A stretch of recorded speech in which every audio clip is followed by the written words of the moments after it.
అందరికీ నమస్కారం. అస్సలాము అలైకుం రహమతుల్లాహి బర్కాతు. మిత్రులారా, 1999లో నేను రాజకీయాల్లో అడుగుపెట్టాను. మా పెద్దాయన డాక్టర్ డి రామానాయుడు గారి కోసం.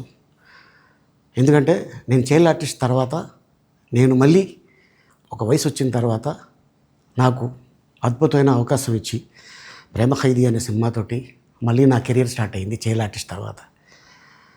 అలాగే వారు బాపట్ల నుంచి ఇలాగ నేను ఎంపీగా నుంచుంటున్నాను రా, నువ్వు రావాలి, నా క్యాన్వాస్ చేయాలి అనగానే తప్పకుండా గురుగారు, ఎందుకంటే మీ సినిమా తర్వాత నేను మళ్ళీ ఒక ఆర్టిస్ట్గా నేను ఎదిగాను, సో డెఫినెట్గా నేను వస్తాను అని చెప్పి వెళ్ళటం జరిగింది.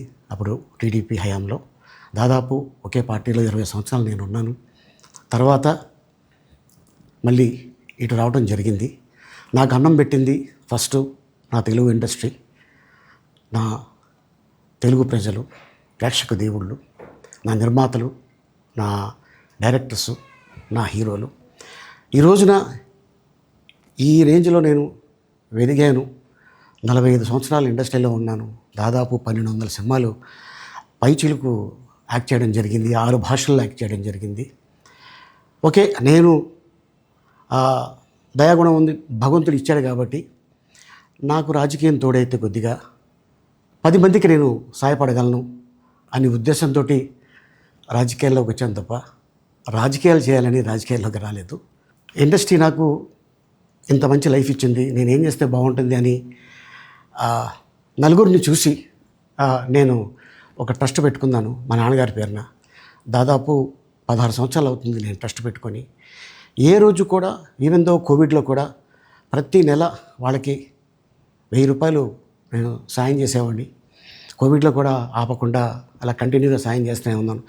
చాలామందిని నా కుటుంబంలో అవ్వచ్చు, బయట వాళ్ళు అవ్వచ్చు, చుట్టాల్లో అవ్వచ్చు, చాలామందికి చదివించాను నేను.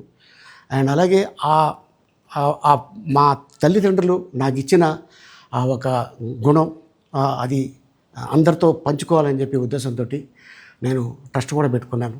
నా ఇన్కంలో దాదాపు 20% నేను ట్రస్ట్కి ఇవ్వటం జరుగుతుంది. గతంలో కూడా చెప్పా, ఫారిన్ కంట్రీస్లో ఏదైనా ఈవెంట్స్ చేస్తే దాంట్లో నుంచి 60% ట్రస్ట్కి వెళ్ళి 40% నేను తీసుకునేవాడిని. సో ఇట్లాగా చాలా సేవలు చేసి ఉన్నాను కాబట్టి ఈ మాట కూడా నేను మీకు చెప్పుకుంటున్నాను. అండ్ అలాగే నేను వ్యక్తిగతంగా ఎవరి మీద ఏ పార్టీలో ఉన్నా కూడా నేను నా పార్టీ గురించి నేను పొగుడుతాను, అక్కడ ఉన్న వ్యక్తి ఎమ్మెల్యే క్యాండిడేట్ గురించి నేను పొగుడుతాను, నా నాయకుడిని నేను పొగుడుతాను తప్ప ఎప్పుడు ఎవరిని కూడా ఒక మాట అంటాం కానీ వాళ్ళ లైఫ్ గురించి కానీ వాళ్ళ పర్సనల్ లైఫ్ గురించి కానీ ఎప్పుడు కూడా ఏ వేదిక మీద కూడా మీరు వెతికినా కూడా దొరకదు.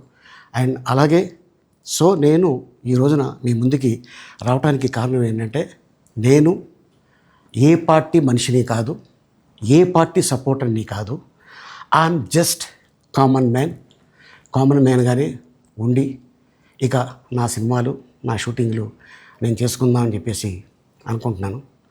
That's it. ఈ మాట చెప్పడానికే నేను మీ ముందుకు వచ్చాను. సో నేను ప్రతి 5 సంవత్సరాలకు ఒకసారి ఎలక్షన్లో మీరు వెళ్ళి ఎలా ఓటేస్తారో నేను కూడా ఒక కామన్ మ్యాన్గా వెళ్ళి ఓటేసేస్తాను. సో రాజకీయాలకి స్వస్తి, గుడ్ బై, థ్యాంక్ యూ.